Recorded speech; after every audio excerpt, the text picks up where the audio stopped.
Hello and welcome to Module 7. I'm very happy that you've reached up until this point wherein we've covered a lot already and just one more module left after this. And I'm hoping that you've tried to implement a few things. I'm sure implementing everything would be a little tough immediately, but again, these are lessons that I would love if you could keep throughout your entrepreneurial journey, and whenever you need something, you pick up the part from these courses and try to implement in your startups. Today, we're going to be covering something very important. It's not very tough, but again, it is very important for all those people who are looking to raise their funds, right? So once you start getting into the fundraising process, the first thing that you have to create as a document is a basic pitch deck. And that's all that we're going to cover today. To give you an overview, we're going to understand what is a pitch deck, why is it important. Then we're going to understand pitch decks, the psychology behind pitch decks, what are the different components of pitch decks. I'm going to show you today a pitch that I made and I presented in front of about 1,000 investors, and that led us directly to term sheets of over 2.5 CR. Whether we took it or not is a different story, but that is the pitch that led me to raise almost 2.5 CR. I'm going to show you another pitch that I find very fascinating. It's one of the best pitches that I have seen. And then we're going to cover the different aspects, the different types of pitch decks that you can use, create, and that would be needed in your fundraising journey. Finally, giving you a few tips in terms of how you can also craft your pitch deck in a way that it is compelling, it is compact, and it clearly articulates your vision, your traction, and what is it that you're looking for. So pitch decks, just like your financial models, are something that are live documents. These are not something that you create at the start of your journey once and then put it under the closet. This is something that you want to revisit time and again. Keep updating it, because as you grow, as the numbers change, as your product evolves, the components of your pitch deck are also going to change. If you see, whatever we've covered up until now in the previous 6 modules is exactly what is going to come into your pitch deck now. So you already have those resources, you've worked on all those things. It's time to string together a story that showcases what you are doing in the best possible way now. So here is a little video of a pitch that I made for Stitch Easy. Yes, it was part of our final MBA project, but this actually led us to term sheets with over 2.5 CR of committed capital. So have a look, and then we're going to break it down, and I'm going to show it to you what it means to pitch and how you can also create similar pitches. We've made it to the final team of the night. This next team is increasing transparency and efficiency in the fashion manufacturing process. They have a great idea, but an even better team. Stitch Easy, go ahead. Thank you so much for being here with us today. We're so excited to present to you what we have been doing for the past couple of months and get your feedback. Maria owns a small clothes factory. She wakes up every morning thinking about her fixed costs and unfulfilled capacity. Middlemen are eating up her profits, but it's her only way to find new customers. She's scared about another delay of a shipment and what it might mean to lose another customer. She wants to improve her operations, but she can't afford the technology. On the other side, Juan is struggling to find trusted manufacturers for his online fashion brand. He would like to have a transparent production. Shipment delays for him means losing the season. He doesn't see Maria and doesn't know if he should trust her. But Juan and Maria are not alone. We're rather dealing with a global problem, a gap between supply and demand at a SMB scale. The extreme inefficiencies threaten their existence, and COVID has only accelerated this. So we present to you Today, Stitch Easy, a fashion tech platform that connects fashion brands to trusted manufacturers, empowers them with a SaaS product to streamline their operations and communications, and provides them with the right services to grow their business.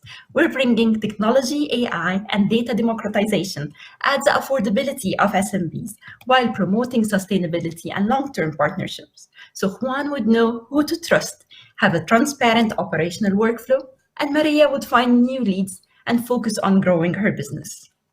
So, how does this work? Juan, the brand owner, can sign onto our platform and search for manufacturers who matches his criteria. He can evaluate them according to speed, quality, and user review. He can choose to learn more about a manufacturer's products and services and sustainability score. This is a real client of ours, by the way. If he likes them, he can contact them where everything could be done through an easy messaging system. Once a deal is done, everything will be reflected on the process chart. So Juan can know if anything is being delayed and work collaboratively with his suppliers. Juan can go back to his order history and review the performance of his suppliers before deciding to contact them again.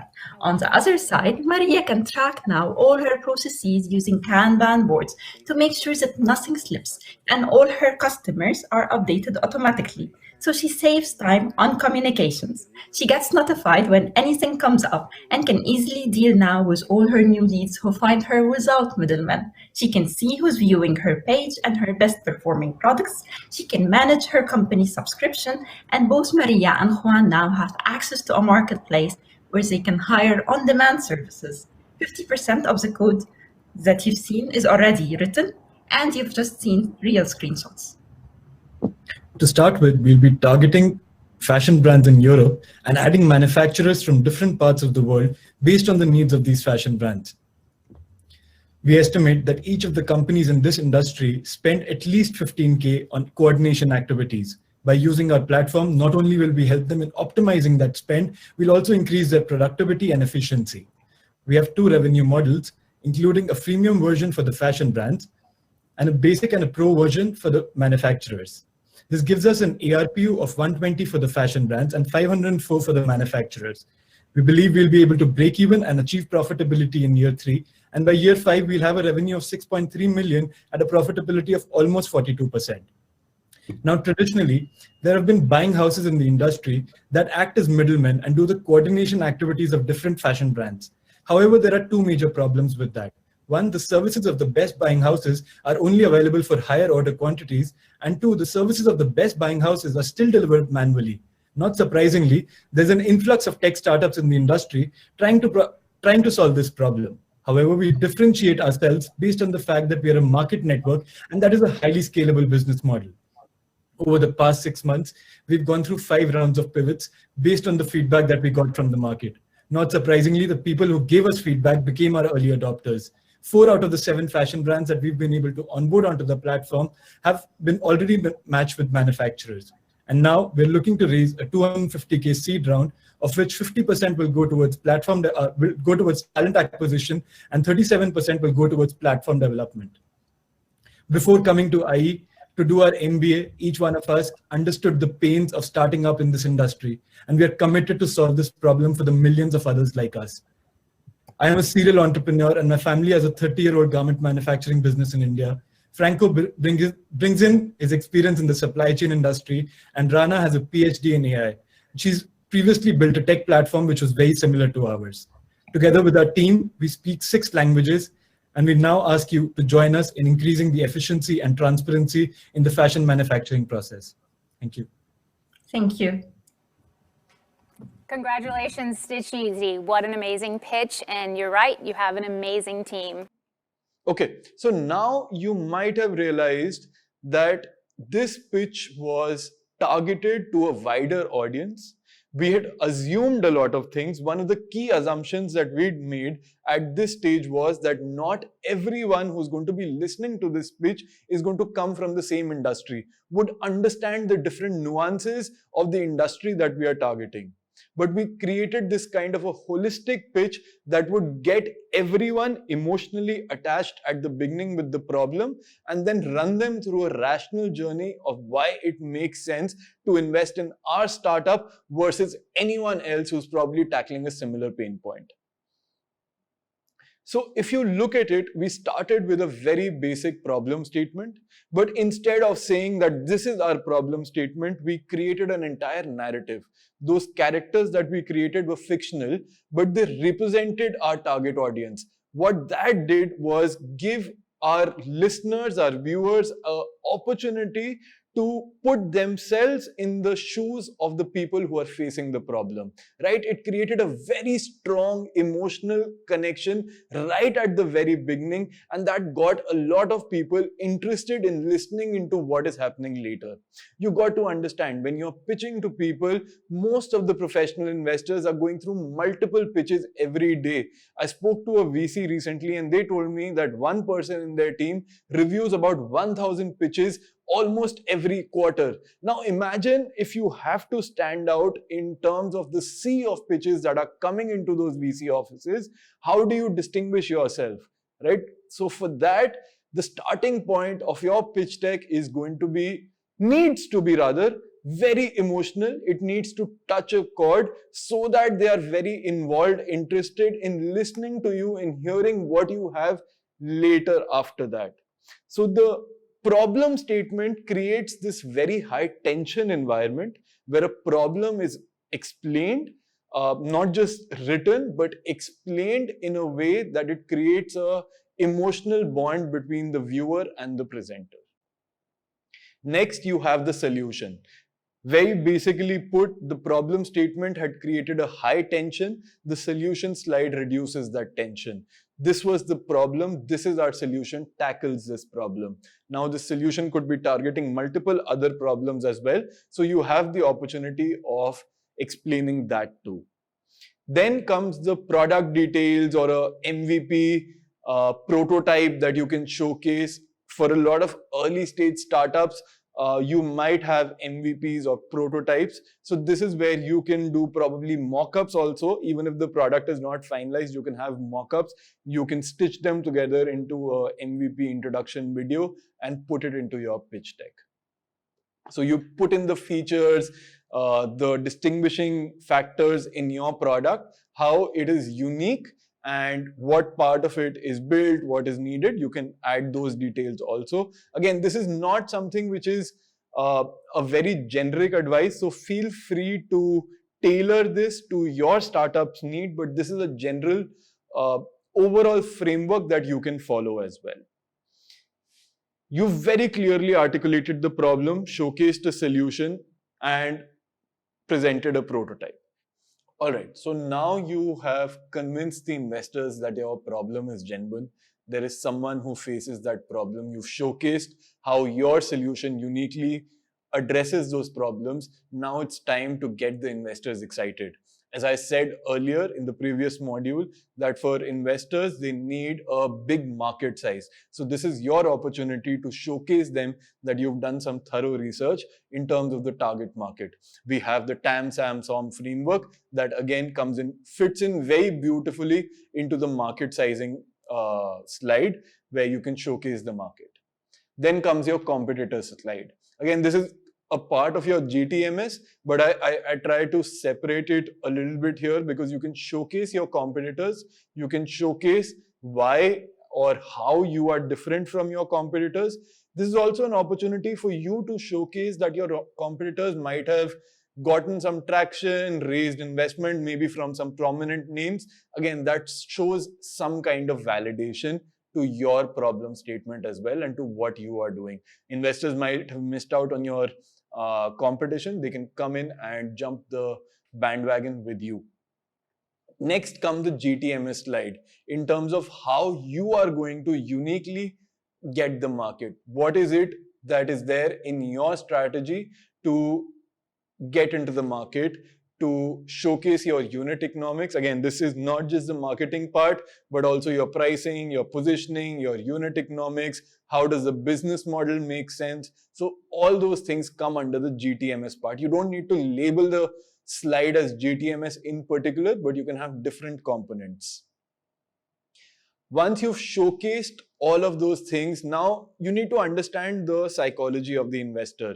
They are convinced that the problem is real. They are convinced that there is a market. They are on board with the with the business model as well. The traction bit that you've achieved already kind of tips the scale now in your favor. This shows them that you're actually in it. You've done something. Your initial MVP or prototype has received some kind of feedback, whether it is in terms of actual numbers, website visits, download of your apps, daily active users, monthly active users, or maybe if you could have some LOIs from potential clients, or some user feedback that you'd want to include in this part. Once you've convinced your investors in terms of the traction, you move on to the next steps. Why are you raising the money? So you showcase what kind of investment that you're looking at. What is that investment actually going to lead you to? What are the milestones that you're going to achieve? So over here, you can put in snippets of your financial model, or you can have some specific numbers in terms of by year 2 we'll be able to do this, by year 5 we'll be able to do this. So you have some kind of a upward trajectory that you can showcase. A good rule of thumb is that your financial model showcases a J curve. A lot of investors get very tempted when they see a J curve. A J curve is basically a curve that goes initially down like a hockey stick, if you may.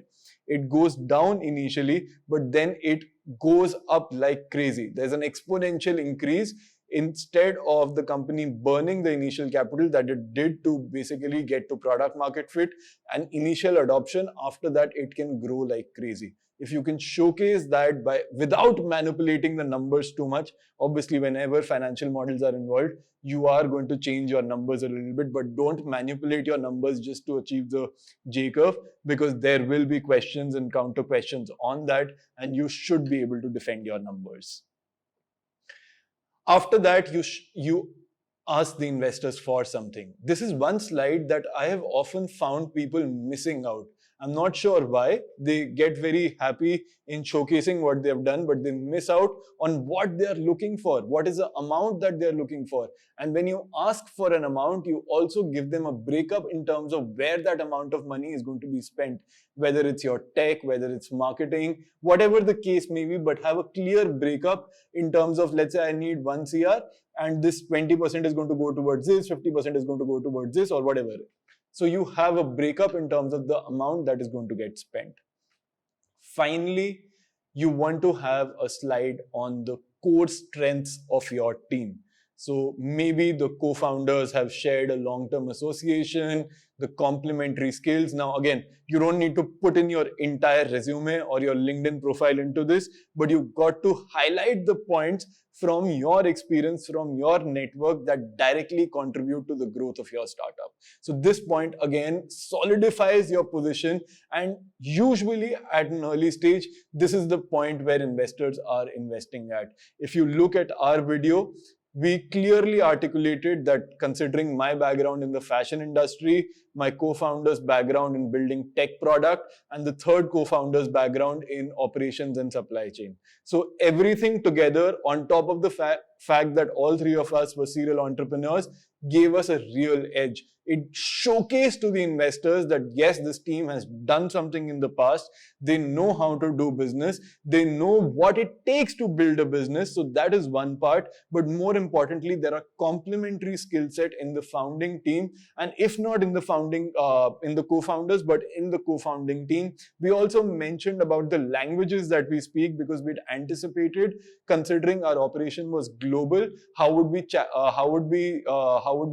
work in different parts of the world, right? So we'd anticipated that question, and considering that we had a decent amount of founding team members also on our team from different parts of the world, so we added the languages that we spoke as well to basically remove any kind of doubt in terms of language barrier, industry barrier, everything on our team slide.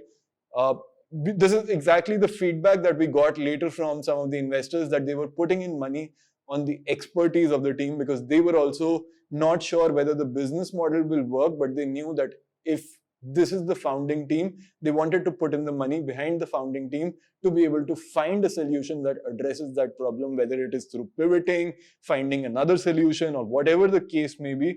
But that was the reason that they wanted to invest in us.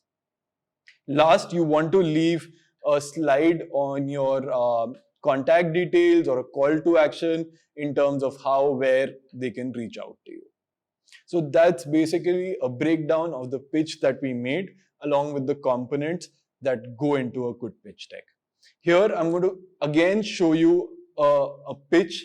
This one is something that I learned from while creating our original pitch. And honestly, I find this to be one of the best startup pitches that I have ever seen. It very beautifully creates a very compelling story, and then it weaves in the parts of the business together to get people interested in investing. Honestly, if I was in the audience, I might have been very lured towards writing a check for that startup. So please, I would like to welcome on stage now Mr. David Arnoux, the founder of To-Do. Give him a big hand. I can feel the blood creeping up from the heathens. Got will, got fight, got pride, got reason. If they wanna go eat, then you know I'm gonna feed them. If you're coming for me. Good morning, everybody. I'm delighted to be here. My name is David, co-founder of To-Do, and as Patrick was saying, we are a team of productivity experts. And we are revolutionizing the way people organize themselves, share knowledge and information by reinventing online collaboration. And to help me explain why our users log into To-Do every single day, I'd like to share with you a quote by Theodor Adorno. "The task of art today is to bring chaos into order." Now, although we're not great artists like Jackson Pollock, we are bringing order to the chaos of online collaboration tools. But before I explain how, I'd like to share with you a very quick story. Agriculture is one of the most ancient human activities. Now, the tools we used, they remain the same for hundreds of years. It took us centuries to finally combine these tools into one awesome, glorious machine, the combine harvester. It could also be used as a bicycle, but yeah. Now, although I have no idea how this machine works, I know you can control it using only a few simple handles. If we can do this for agriculture, why can't we do it for our everyday work lives? People today suffer from the complexity in the number of tools and the complexity of tools to organize their work life. Email, it's great for communication, but it's extremely messy. Inboxes can be hell.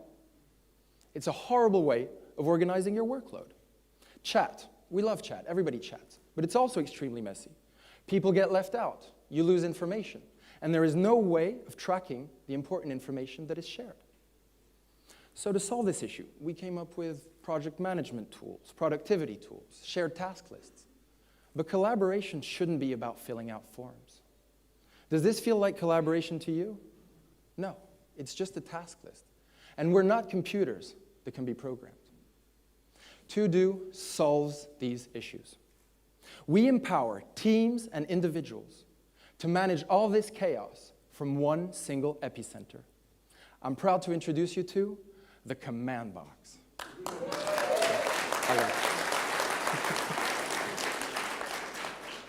So using tags, just like Twitter or Facebook, we empower these teams and individuals to manage everything, to send and organize every email, every chat, every task, every date, every note from one single box. You'll never have to be in 5 places at the same time ever again. And to show you how it works, I'd like to give you a little example. Now, this is Ivo. He's the CTO at Spill Games. It's the world's largest casual gaming company. And he's been using To-Do with one of his teams. Now, let's say Ivo's working with his team on a new product launch. I'm going to show you how he uses the command box. Ivo needs Peter to prepare a product demo. Instead of using multiple tools, he uses only one, the command box. Now, in a single sentence, he can simultaneously send Peter a message, update the task list, add to the calendar, and tag that message so that it's saved, stored, and easy to find in the future. Now, with other tools, he would have to open multiple tools. He'd have to open his email, open his task list, open his calendar, open his notes. But he never has to work like that ever again, thanks to the command box. Every message that is sent from the command box goes into our Facebook-like feed. And this is where the communication between the team happens. Now, unlike an email inbox, for for every message that Peter receives from Ivo. He knows exactly what is required from him in an instant. He knows who it's from, how important it is. He knows what to act on right away. Peter wants to involve Jane in the project. Jane, she's not using To-Do yet. And that's not a problem. By including her email address in a message, she'll receive a link. She'll be able to take part in the conversation and get locked in herself. This is how To-Do spreads from team to team and even to clients. Now, when the conversation's over, there's a little bit more magic here. On the click of a simple button, they'll all see this. It's a clean and simple overview of all of the actions that were discussed during that conversation. So we're turning conversations into actions. We're letting this team have a conversation, create actions at the same time. We're creating actionable conversations, and we're making collaboration effortless. And I want to show you something else. When the team is out of the office, To-Do is available on the iPhone, and it's the fastest collaboration tool out there. Why? Because all you need to do is type and swipe. And even that's just the tip of the iceberg. We're working on an algorithm to make the command box even simpler.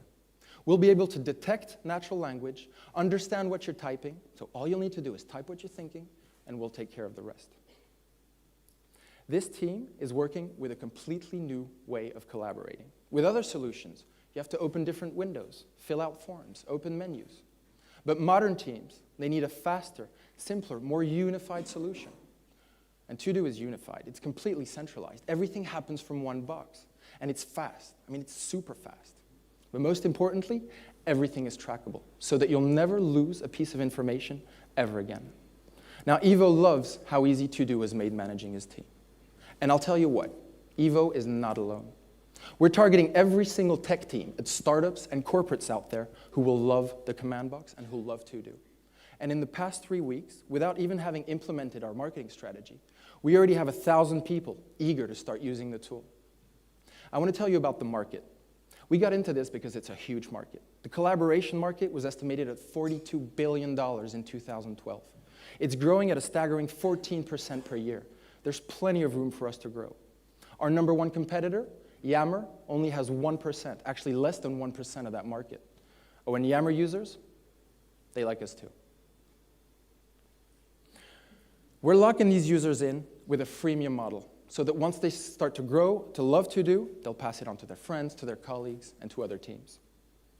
So you might be thinking, why are we the perfect team to reinvent online collaboration? We know the competitive landscape. We've tried every single solution out there. Nothing works. We know how to build scalable systems. Our CTO worked for the banking industry, where he dealt with millions of transactions on a daily basis. We know how to grow a profitable business. From our previous startups, we know how to drive marketing strategies that bring in quality customers. And it doesn't hurt that the 3 first co-founders have been best friends for over 18 years. So now you know what we're building and why we're building it. And in the past 3 months, we've built the first version of the website and the first version of the iPhone app, in collaboration with hundreds of private beta testers and with a very strong lean methodology culture in our company. We're looking for 450,000 euros to go fast. We want to scale the team, further develop the product, and a big marketing push that'll bring us to our first 100,000 users within the first year. We are going to change the way people think of online collaboration. I promise you, To-Do will become the norm. We have the team, there is a pain, we have the solution, we have a beautiful product, and we have traction. So if you'd like to take part in this online revolution, if you'd like to help us in bringing order back to chaos, please come and see us after the pitches. We've got blue shoes, blue ties, and thank you very much. Thank you. Great. So now you've seen 2 pitches and you are well aware of what a pitch takes. Now, I want to highlight one thing. You can't have one standard version of a pitch deck. You need multiple versions, right? So I would suggest having 4 versions of your pitch deck. The first one, about 2.5 minutes of a video hook pitch deck that you create, like the one that we created, that you can put it out on YouTube. Again, this does 2 things. One, considering it's going to be not just a Word document or a PDF file that people overview. It's going to be a small YouTube link that people can go through. They're going to see your conviction, your passion would really showcase through the pitch deck that you would have. So the basic hook is to get more people interested, for them to reach out to you to ask for a detailed deck. This is not something where you put out your proprietary information, you don't put out each and every detail, but this just gives them enough for them to reach out to you, right? Next, you want a pitch deck that can go without you. This would have more words on the document as compared to a pitch deck that goes with you, right? So if I'm presenting to you something, my pitch deck would not have everything written. If you want to understand more about presentation skills, I would highly urge you to go and check out our Founder Superpowers course, where we cover soft skills such as storytelling, presentation, person productivity, and all the other things as well. So over there, you'll be able to understand how to craft amazing presentations. But just as a tip, when you create a pitch deck that you are presenting with, it does not need to have all the words written, because as a human being, I'm capable of doing only one of the two things. Either I can read or I can listen. So if there is something on the screen in front of me, I'm usually not listening to you, right? Which is why you will also see in my presentations, the number of words on a slide are usually very limited. So you have two versions of your final pitch deck. One which has a lot of words, a lot of detailed information. This is the pitch deck that can go without you. Then there is a pitch deck that you have when you are presenting directly to people. This is the one where you have more images, more graphs, but you are the one who's speaking. And finally, you have an executive summary, a 1 or a 2-pager document that briefly has all of your startup's key information highlighted in bullet points. Now you can find templates of all these 4 types of pitch decks in the description to this module, where I have included the pitch decks and the executive summary and the hook video of Stitch Easy. That should give you some ballpark references, but again, feel free to change it based on what your startup needs. Awesome. So now you know what you need. Let's work on how you can create it and why the different slides come in that particular order. Remember, I spoke about our brain having 2 different sides. One is a more rational side, the other being more emotional. So the idea of your pitch deck as well has to take the investors through an emotional roller coaster, where there are emotional highs, and to defend those emotions, you have a rational part that appeals to the rationality of the people. They're going to listen to you, they're going to get involved with you, get onto the first conversation based on the emotions probably, but at some point of time, considering these are financial decisions, people tend to use their rational part of the brain a lot more. So your numbers will showcase the rationality. A quick overview: when you are creating your pitch deck, you start off with your problem, which has a story. It could be your story, it could be the story of some of your users, it could be some user feedback that you've gotten based on which you create your story. But again, the idea is to create an emotional bond and a high tension environment. Those are the 2 objectives of the problem slide. Then you have the solution slide, which does conflict resolution, that pacifies the problem, that showcases how your solution aligns with the problem. And at this point, you kind of reduce the tension in the room. Third, you have the market size that appeals to the rational part of the brain. Very simply put, numbers, logic. Then you have the MVP and the traction. Again, you want to reduce as much friction between you and the investor at this point of time. So your MVP and your initial traction showcase to them that what you're trying to do actually makes sense. It solves some problem. There is some kind of usability. There is some kind of user feedback. There is some user willing to pay for it. If you can showcase that, that again reduces the tension.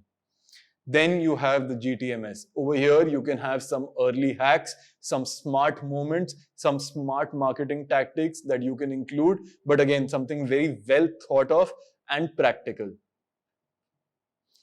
Next, you have the financial projections and the milestones. This gets them excited.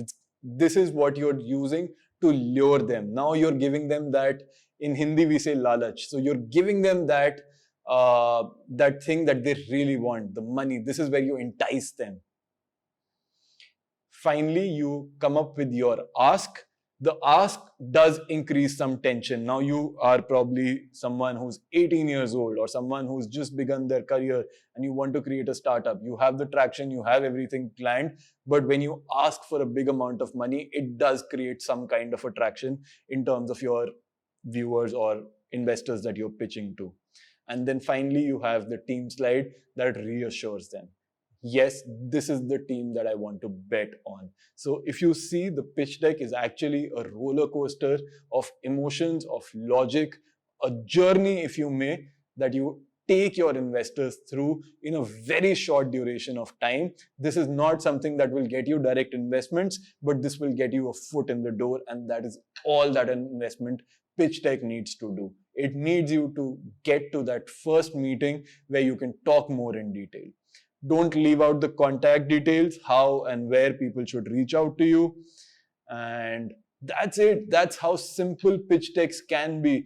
Don't make it too complicated. Keep it simple. The pitch deck, the idea of a pitch deck, again, as I said, is to get you a foot in the door and to get you the first meeting. Everything, the counter questioning can happen after that. If you are pitching at a competition, at an event, have a few slides in your appendix as slides that you can use for preempting the questions that the crowd might ask. A smart presenter always leaves out something on the table because you want people to ask those questions, and you are smart enough that you're already prepared for that, and you have an appendix full of those slides that you can immediately pull up in case someone asks a question, right? So something which is not in this and you feel that people will ask, you can be very smart about it. As soon as the question comes up, you thank the person for the question and say, well, I did think that someone would ask that question. Here is something that we have prepared. Let me just quickly get onto this slide. And while that slide is there on the background, you can start speaking, and that gives the people, the viewers or the investors or the person asking the question, a little bit of more confidence in terms of your preparedness. That's it for this module. I hope you got something. Now go ahead, create beautiful pitch decks and send them to us. Even if they are not very visually appealing, ensure that you have the content, put something in, and then you can perfect it later. Everything is a process. Put something out. You should always do something and then make it better rather than waiting for it to be the best version. Do that, send it to us, and we'd be happy to give you feedback. At the end of this module, if you have any questions, any clarity that you need, feel free to write in to us and we'd get back to you. Thank you, and I look forward to seeing you in the final one.